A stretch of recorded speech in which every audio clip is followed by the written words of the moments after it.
मेहमान हैं। तालियों के साथ स्वागत करें इनका, क्योंकि ये हमारे आज के महफिल की शान है।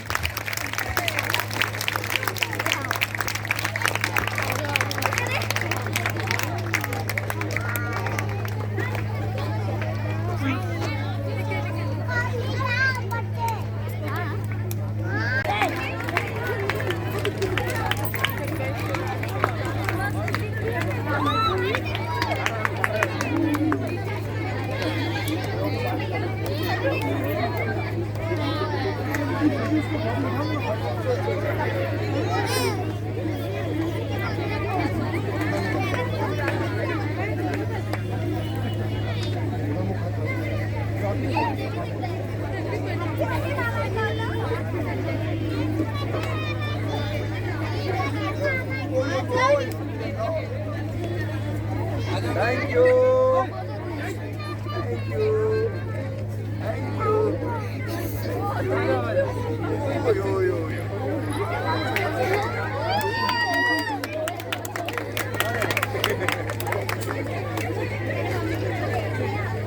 इनको ले ले पहले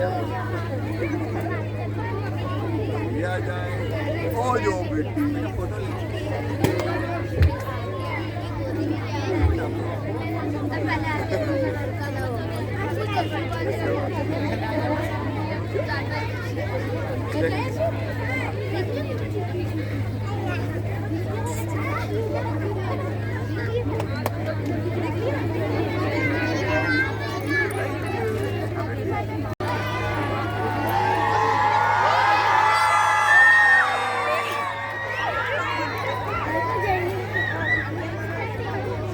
मैं कीर्ति साहू हमारे एसएस परिवार के सभी सदस्यों की तरफ से हमारे आज के मुख्य अतिथि हमारे माननीय मुख्यमंत्री जी को जन्मदिन की शुभकामनाएं देते हुए उनका स्वागत करती हूँ।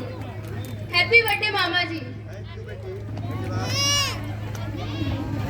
बहुमुखी प्रतिभा के धनी मृदुल, मैं अपने विलेज डायरेक्टर सर को आमंत्रित करती हूँ कि वो आए और संस्था के कार्यों की जानकारी दें।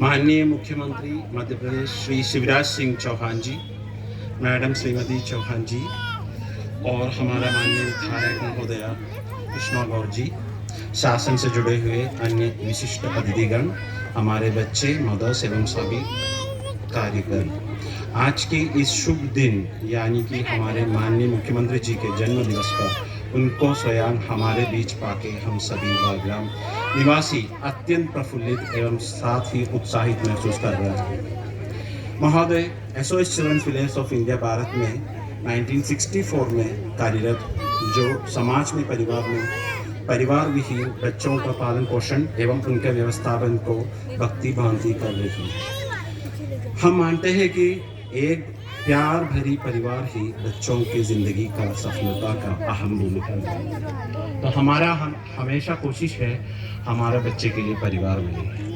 हमारे लिए परिवार बच्चे को मिलना बहुत अहम इम्पोर्टेंट है, इसलिए कि परिवार से ही पूरा बच्चे का जिंदगी का पूरा सफलता होता है। तो हमारा 3 प्रोग्राम एसओएस में भोपाल में चल रहे हैं। एक है परिवार समान देखभाल, जो हमारे बच्चा जिसका माता पिता खो चुके हैं, ऐसे बच्चे के लिए एक परिवार समान देखभाल का योजना हमारा बालग्राम में चल रहे हैं। और पूरा आपको मालूम होगा, जैसा कृष्ण कन्हैया ने अपना जो जिंदगी देवकी मैया से बिछड़कर पूरा अपना जिंदगी में बाल्यकाल जो बोलते हैं, जिसका जो बचपन का समय यशोदा मैया का प्यार में पले हुए थे, ऐसा हमारा 16 घर है। हर घर में हमारा बच्चे को देखभाल करने का यशोदा मैया है, जो अपना जिंदगी का बहुत बड़ा हिस्सा। हाँ, यहाँ से लगा ले, तो यहाँ आगे भी आ जाने दे उनको, इधर हाँ, कोई दिक्कत नहीं।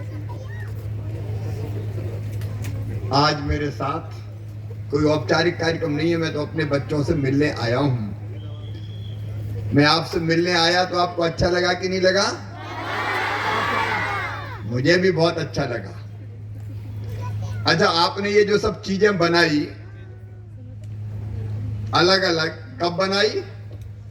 वो जो सामने रखी हैं लॉकडाउन में बनाई। लॉकडाउन में कैसा लगता था? मन में क्या विचार आते थे आपके? क्या लगता था? कोई बताओ। अच्छा लगता था कि बुरा लगता था? बहुत बुरा लगता था। अच्छा इसलिए लगता था कि स्कूल नहीं जाना पड़ता था? ये तो नहीं है। गांव में ऐसे परिवार भी थे जिनके बच्चे मजदूरी करते थे, और जो परिवार मजदूरी करते थे बच्चे बड़ी कठिनाई में रहते थे। तब मन में ये विचार आता था कुछ ऐसा करना चाहिए कि इनको परेशानियों से छुटकारा मिल सके। तो एक बार मैंने गांव में आंदोलन चलाया जब मैं 7th में पढ़ता था, कि मजदूरों को जो मजदूरी दी जाती है वो ढाई पाई, मतलब एक बर्तन होता था। पैसे नहीं देते थे पहले, बच्चों को पता नहीं होगा, नापने के बर्तन होते थे अनाज। अरे आज आपके साथ मना रहे हैं, आनंद आ रहा है। लेकिन अगर बचपन में देखो तो अपना तो बर्थडे ही नहीं मना कभी, क्योंकि गांव में बर्थडे मनाने की परंपरा ही नहीं थी। कई बार याद ही नहीं रहता था कब बर्थडे आया और चला गया। लेकिन जैसे आज मनाया मैंने, तो आज सबसे पहले पेड़ लगाया। पेड़ मैं रोज लगाता हूँ, सबको पता है कि खूब पेड़ लगाए। और अब खूब अच्छा, एक बड़े पेड़ को अगर देखो तो ऑक्सीजन तो पेड़ देता ही है। उस पे पक्षी बैठते हैं, उनका घर होता है, वो चहचहाते हैं। और ध्यान से बड़े पेड़ को देखोगे तो कई जीव जंतु और कीट पतंगे, चींटे चींटी उस पे रहते हैं, उनका घर भी होता है। वो पेड़ की छाल खा के पेट भर लेते हैं, कोई पेड़ की पत्ती खा के जिंदा रहते। मामा जी, आपकी रुचि कौन कौन से खेलों में रही और आपका बचपन बताएं। मेरी रुचि गांव में होती थी, कबड्डी में। फिर भोपाल में आए तो हम गिल्ली डंडा भी खेले। गिल्ली डंडा जानते हो? आजकल कम दिखाई देती। गिल्ली डंडा कभी खेली है क्या? अच्छा, गिल्ली डंडा के साथ साथ फिर हम एक गांव में कहते थे छुआ छुआबल कहते थे, मतलब एक दौड़ता था, दूसरा उसको पीछे से पकड़ के मारता था तो आउट हो जाता था। तो वो भी हम खेलते थे। गांव में एक खेल और होता था छुपने का, और छुपने का खेल मैं बताता हूँ, बड़ा मजा आता था। हम कहते थे आती पाती पीपल की पाती। तो पीपल की पाती लेने जाते था एक ग्रुप, तब तक हम छुप जाते थे, और फिर वो दूसरा ग्रुप ढूंढता था कौन कहाँ छुपा है। और अगर ढूंढ लेता था तो फिर वो कहते थे उनको कि अब तुम पाती लेके आओ।